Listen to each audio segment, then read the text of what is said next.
ಬೆಂಗಳೂರಿನ ಇಂದಿರಾನಗರದಲ್ಲಿ ಬಿಡಿಎ ತೆರವು ಕಾರ್ಯಾಚರಣೆ ನಡೆಸ್ತಾ ಇದೆ. ಇಂದಿರಾನಗರದ ಸಾಯಿಬಾಬಾ ಟೆಂಪಲ್ ಮುಖ್ಯ ರಸ್ತೆ ಇರತಕ್ಕಂಥ ಕೇಂಬ್ರಿಡ್ಜ್ ಲೇಔಟ್ನ ನಿವೇಶನದ ಸಂಖ್ಯೆ 61ರಲ್ಲಿ ಅನಧಿಕೃತವಾಗಿ ವಾಸ ಇದ್ರು ಅಂತ ಹೇಳಿ ಬಿಡಿಎ ಅಧಿಕಾರಿಗಳು ಆರೋಪವನ್ನ ಮಾಡಿ ಈಗ ತೆರವು ಕಾರ್ಯಾಚರಣೆಯನ್ನ ಮಾಡ್ತಾ ಇದ್ದಾರೆ. 2 ಜೆಸಿಬಿಗಳ ಮೂಲಕ ಕಳೆದ 1-2 ಗಂಟೆಯಿಂದ ತೆರವು ಕಾರ್ಯಾಚರಣೆ ಆಗ್ತಾ ಇದೆ. ಬಿಡಿಎ ಅಧಿಕಾರಿಗಳು ಡಬಲ್ ಮತ್ತು ಎ ಹಾಗೂ ಸ್ಥಳೀಯ ಪೊಲೀಸ್ ಅಧಿಕಾರಿಗಳಂದ್ರೆ ಇಂದಿರಾನಗರ ಪೊಲೀಸ್ ಠಾಣೆಯ ಸಿಬ್ಬಂದಿ ಕೂಡ ಸಮ್ಮುಖದಲ್ಲಿದ್ದಾರೆ. ಅವರ ಸಮ್ಮುಖದಲ್ಲೇ ತೆರವು ಕಾರ್ಯಾಚರಣೆ ಆಗ್ತಾ ಇದೆ.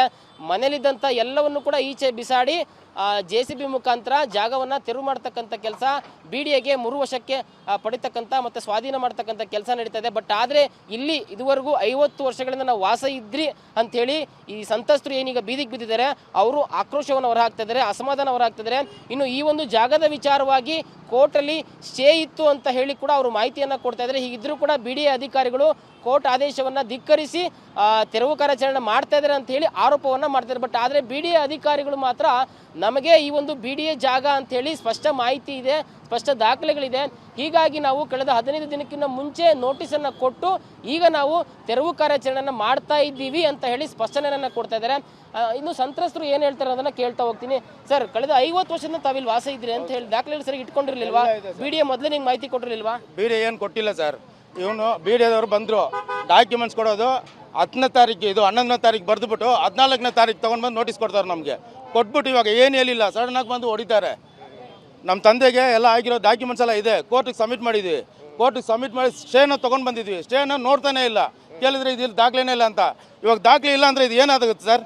ನಂಬರ್ 61 ಇಲ್ಲಿ ನೋಡಿ, VC ಮಂಜಪ್ಪ ಅಂತ ಆಗಿರುತ್ತೆ ಅಲಾಟಿ. ಮಂಜಪ್ಪ ಕಡೆಯಿಂದ ನಮ್ಮ ತಂದೆ ತೊಗೊಂಡಿದ್ದಾರೆ. ಓಕೆ. ಸೊ ಒಟ್ಟಾರೆ ಕಳೆದ 50 ವರ್ಷಗಳಿಂದ ನಾವು ಇಲ್ಲೇ ಬದುಕನ್ನು ಕಟ್ಕೊಂಡಿದ್ರಿ. ಬಟ್ ಈಗ ಬಂದು ಎಲ್ಲವನ್ನು ಬೀದಿಗೆ ಹಾಕಿ ಜಾಗವನ್ನು ವಶಕ್ಕೆ ಪಡಿತಾ ಇದ್ದಾರೆ ಅಂತ ಹೇಳಿ ಆಕ್ರೋಶ ಹೊರಹಾಕ್ತಿದ್ದಾರೆ. ಒಂದಷ್ಟು ಸಂತ್ರಸ್ತ ಇದ್ದಾರೆ, ಮಾತಾಡ್ತಿರ್ತೀನಿ. ಮೇಡಮ್, ಮೊದಲೇ ಮಾಹಿತಿ ಕೊಟ್ಟಿದ್ರೆ ಎಷ್ಟು ವರ್ಷಗಳಿಂದ ಇಲ್ಲಿ ವಾಸ ಇದ್ರಿ, ನಿಮ್ಮ ಹತ್ರ ಸರಿ ದಾಖಲೆಗಳು ಇರಲಿಲ್ವಾ? ಅವರು ನಿಮ್ಮ ಒಂದು ವಾದವನ್ನು ಕೇಳಲಿಲ್ವಾ ಇದುವರೆಗೂ ಅಂತ? ನಮ್ಮ ಹತ್ರ ಏನು ಕೇಳಿಲ್ಲ ಸರ್. ಅವರು ಎಲ್ಲ ನಮ್ಮ ಹತ್ರ ಎಲ್ಲ ಇದೆ ಸರ್. ಅವ್ರು ತೋರಿಸಿರಲ್ಲ ಸರ್ ನಮ್ಮ ಯಜಮಾನ್ರು. ಮನೇಲಿ ಕಾಯಿಲೆ ಇರೋ ಮಗು ಬೇರೆ ಇದೆ ಸರ್, ಕಿಡ್ನಿ ಕಾಯಿಲೆ ಇದೆ ಸರ್. ಇವಾಗ ಒಂದು ಔಷಧಿ ಎಲ್ಲ ನಾನು ಎಲ್ಲಿ ಅಂತ ಹುಡುಕ್ಲಿ ಸರ್? ಇದು ಈ ಥರ ಎಲ್ಲ ಮಾಡಿಬಿಟ್ರೆ ಒಂದೊಂದು 1000 ರೂಪಾಯಿ ಮೇಲೆ ಆಗುತ್ತೆ ಸರ್. ನಾವು ಮನೆ ಕೆಲಸ ಮಾಡ್ಕೊಂಡು ಕೂಲಿನಲ್ಲಿ ಮಾಡ್ಕೊಂಡು ಇಲ್ಲಿದ್ದೀವಿ ಸರ್. ಇವಾಗ ಸಡನ್ನಾಗಿ ಬಿಸಾಡಿದ್ರೆ ನಾವು ಎಲ್ಲಂತ ಹೋಗ್ಲಿ ಹೇಳಿ ಸರ್? ಬೀದಿ ಪಾಲಾಗದ ಸರ್, ಮಕ್ಕಳನ್ನೆಲ್ಲ ಇಟ್ಕೊಂಡು. ಎಲ್ಲ ಮನೆನೇ ಇದ್ದು ಸರ್. ಅಲ್ಲಿ ನೋಡಿ ಸರ್, ನಿಮ್ಗೆ ಕಾಣಿಸ್ತಾ ಇದೆ ನೋಡಿ, ಅಲ್ಲಿ ಮನೆ ಒಳಗಡೆ ಮನೆ ಇದೆ. ಇಲ್ಲಿ ಗ್ಯಾರೇಜ್ ಇಟ್ಕೊಂಡಿದ್ವಿ ಸರ್, ಗ್ಯಾರೇಜ್ ಕೆಲಸ ಮಾಡ್ಕೊಂಡು. ಸೊ ಗ್ಯಾರೇಜ್ ಇಟ್ಕೊಂಡು ಹಿಂದ್ಗಡೆ ಮನೆಯಲ್ಲಿ ವಾಸವಿದ್ರಿ. ಕಳೆದ 50 ವರ್ಷಗಳಿಂದ ಇದೇ ಜಾಗದಲ್ಲಿ ವಾಸ ಇದ್ರಿ. ಇಂದಿರಾನಗರದ ಕೇಂಬ್ರಿಡ್ಜ್ ಲೇಔಟು ಸೈಟ್ ನಂಬರ್ 61 ಏನು ಸರ್ವೆ ನಂಬರ್ 7 ಮತ್ತು 8ರಲ್ಲಿ 60-40 ಜಾಗದಲ್ಲಿ ವಾಸ ಇದ್ದಿದ್ದು ನಾವು. ಬಟ್ ಆದರೆ ಬಿಡಿಎ ಸ್ಟೇ ಇದ್ರೂ ಕೂಡ, ಕೋರ್ಟಲ್ಲಿ ಸ್ಟೇ ಇದ್ರೂ ಕೂಡ ಇವರು ಬಂದು ಅನಧಿಕೃತವಾಗಿ ತೆರವು ಕಾರ್ಯಾಚರಣೆಯನ್ನು ಮಾಡ್ತಾ ಇದ್ದಾರೆ ಅಂತ ಹೇಳಿ ಆರೋಪವನ್ನು ಈಗಷ್ಟೇ ಅಸ್ವಸ್ಥರಾಗಿ ಅವರನ್ನ ಸ್ಥಳೀಯ ಆಸ್ಪತ್ರೆಗೆ ಕೂಡ ಕರೆದುಕೊಂಡು ಹೋಗ್ತಕ್ಕಂಥ ವ್ಯವಸ್ಥೆ ಆಗ್ತಾ ಇದೆ. ಸೊ ಇನ್ನಾದರೂ ಕೂಡ ಒಂದಷ್ಟು ಗೊಂದಲಗಳು ಇಲ್ಲಿ ಮುಂದುವರಿತಾ ಇದ್ದಾರೆ. ಇನ್ನು ಸ್ಥಳೀಯ ಶಾಸಕ NARS ಕುಮ್ಮಕ್ಕೂ ಕೂಡ ಇದಕ್ಕಿದೆ ಅಂತ ಹೇಳಿ ಸ್ಥಳೀಯರು ಮತ್ತು ಸಂತ್ರಸ್ತರು ಆರೋಪವನ್ನು ಮಾಡ್ತಾ ಇದ್ದಾರೆ.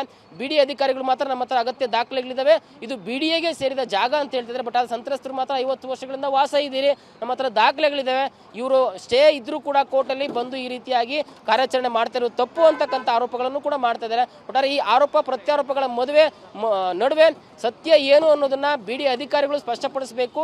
ಇದಕ್ಕೆ ಮೂಲಸ್ಥರು ಯಾರು, ನಿಜವಾಗ್ಲೂ ಕೂಡ ಬಿಡಿಎಗೆ ಸೇರಿದ ಜಾಗನ ಅಥವಾ ಬೇರೆಯವರಿಗೆ ಸೇರಿದ ಜಾಗನ ಸ್ಪಷ್ಟನೆ ಕೊಡ್ತಕ್ಕಂಥ ಕೆಲಸವನ್ನ ಬಿಡಿಎ ಅಧಿಕಾರಿಗಳು ಮಾಡಬೇಕಾಗಿದೆ. ಕ್ಯಾಮರಾ ಪರ್ಸನ್ ರಮೇಶ್ ಜೊತೆ ಲಕ್ಷ್ಮೀ ನರಸಿಂಹ, TV9 ಬೆಂಗಳೂರು.